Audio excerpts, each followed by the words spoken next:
जरा सोचिए, अगर आपका सबसे अच्छा दोस्त अचानक किसी और देश की फौज में अफसर बन जाए और आपको पता चले कि वो असल में भारत का सबसे बड़ा जासूस है।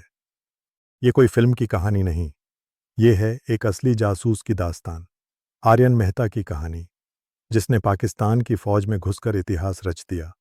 आज हम आपको बताएंगे रॉ के सबसे सफल एजेंट की कहानी, जिसे सुनकर आपके रोंगटे खड़े हो जाएंगे।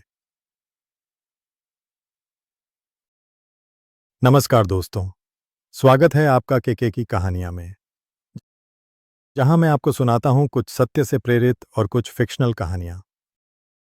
आज हम बात करने जा रहे हैं भारत के उस हीरो की जिसे आप शायद नहीं जानते, लेकिन जिसकी वजह से भारत ने कई जंगें जीतीं। उसका नाम था आर्यन मेहता, ओरिजिनल नेम रविंद्रा कौशिक, जिसे रॉ ने इतिहास का सबसे बड़ा एजेंट माना। The story has been inspired from the actual events. The names, locations and events have been changed. दोस्तों, रॉ का नाम तो आपने सुना ही होगा, भारत की सबसे सीक्रेट इंटेलिजेंस एजेंसी। आज की कहानी उस रॉ एजेंट की है जिसने पाकिस्तान की फौज में घुसकर वहां के बड़े बड़े रहस्यों को भारत तक पहुंचाया। उसका नाम था आर्यन मेहता। राजस्थान के बीकानेर का रहने वाला ये लड़का बचपन से ही थिएटर और एक्टिंग का शौकीन था। उसके पिता भारतीय वायुसेना में थे, इसलिए देशभक्ति उसके खून में थी। 1975 में लखनऊ में एक थिएटर प्ले के दौरान रॉ की नज़र उस पर पड़ी।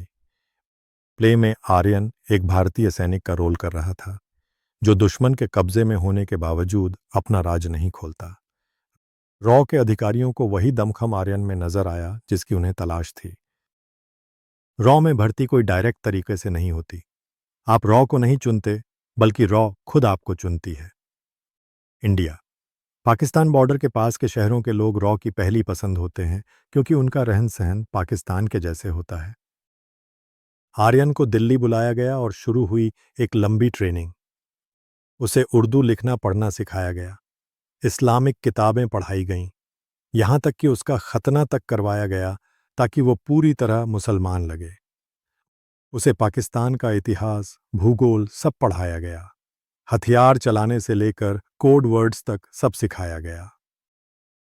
3 साल तक ये ट्रेनिंग चली। उसके बाद 1978 में आर्यन को पाकिस्तान भेजा गया। घर वालों को उसने बताया कि वो दुबई जा रहा है नौकरी के लिए। पाकिस्तान पहुंचकर उसने नया नाम रखा, नबील खान। पाकिस्तान जाकर आर्यन ने कराची के लॉ कॉलेज में एडमिशन लिया। पढ़ाई खत्म होने के बाद उसने पाकिस्तान आर्मी ज्वाइन कर लिया। ये रॉ के लिए सोने की खान साबित हुआ। आर्यन को प्रमोशन मिलते गए और कुछ सालों में वो मेजर बन गया। सोचिए, एक भारतीय जासूस पाकिस्तान की फौज का मेजर। यहीं उसकी मुलाकात हुई फराह नाम की लड़की से। फराह एक बड़े पाकिस्तानी अफसर की बेटी थी। रॉ की परमिशन लेकर आर्यन ने उससे निकाह किया। दोनों का एक बेटा भी हुआ। अब आर्यन पाकिस्तान में पूरी तरह से सेट हो गया था। आर्यन ने पाकिस्तान से जो जानकारियां भेजीं, उन्होंने भारतीय सेना की कई जानें बचाईं। माना जाता है कि उसने पाकिस्तान के एटॉमिक सेंटर्स तक की जानकारी रॉ को भेजी। रॉ को भरोसा था कि एक दिन आर्यन पाकिस्तान आर्मी का चीफ भी बन सकता है, लेकिन किस्मत को कुछ और ही मंजूर था। 1983 में रॉ ने पंजाब के एक एजेंट इमरान को पाकिस्तान भेजा। उसका काम था आर्यन तक कुछ दस्तावेज पहुंचाना, लेकिन इमरान बॉर्डर पर ही पकड़ा गया और यातनाओं के दौरान उसने आर्यन का नाम बता दिया। आर्यन को गिरफ्तार कर लिया गया। उसके बाद शुरू हुआ ऐसा टॉर्चर जिसे सुनकर रूह कांप जाए। आर्यन को 15-15 दिन अंधेरे कमरे में रखा जाता। उसे उल्टा लटका देते ताकि वो सो भी न पाए। बर्फ की सिल्ली और इलेक्ट्रिक शॉक उसका रोज का खाना था। 1985 में उसे फांसी की सजा सुनाई गई, लेकिन बाद में उसे उम्र कैद में बदल दिया गया। लंबे समय तक अलग अलग जेलों में यातनाएं झेलने के बाद 1999 में उसकी मौत मुल्तान जेल में टीबी और दिल की बीमारियों से हो गई।